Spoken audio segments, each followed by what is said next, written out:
We don't know, right? It could crash tomorrow. It could crash 80% tomorrow. It's done it several times.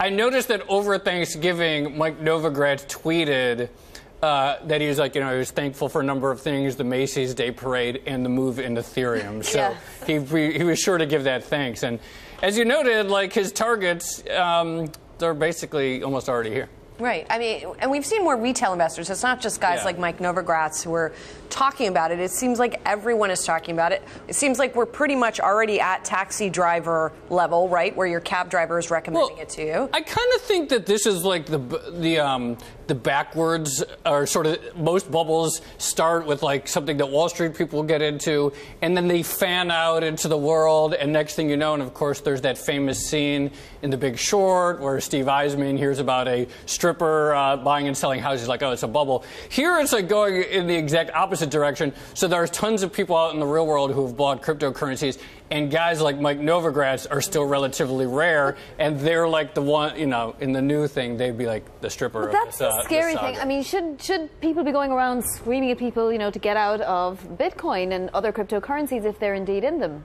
Well, no, I mean, probably not. But it is, there is an evangelicism about this. We've talked about this before. It's sort of like this religious fervor. It's like people get into them, and then they just like hound their friends and families. You should buy them too. And that's probably what happened over Thanksgiving. It's like some student comes back from college and talks about all the money he's made, and then hounds their uncle and their parents. And then we see there was like several 100,000 Coinbase signups over the weekend. 700,000? I think it was several hundred. I think it was like 300,000 or something. Well, whatever. It's still only a lot. 300,000. And so it's like there's like this evangelical thing where everyone's trying to get more people into it. Now, you've looked a lot at history of other bubbles, right? So you say this one is different because it's almost crowdsourced. It's very like for the social media age. But do the bubbles always pop? Do they always sort of end the same way? No, they don't always end the same way, but they always end, and they always end painfully. But the important thing to recognize is that it's just really difficult to call the top of them. And so you see these signs here and there. You're like, oh, someone said this. My taxi driver just said this. And that must be the top, and then it could go up another 50%. I mean, think back to .com. Like, there were signs in 1998 of people losing their minds over it, and then it went on for another 2 years. So while they do ultimately end in tears, it's just super hard to know when you're going to be the one holding the bag. Are we sure this is going to end in tears, or are there going to be a lot of us with egg on our faces saying, I was wrong? I mean, there's going to be a lot of people ending in tears either way, right? Like, I don't know, but... On one side or the other. Yeah, on one side or the other, because they're never, but I don't, the future is tough to tell.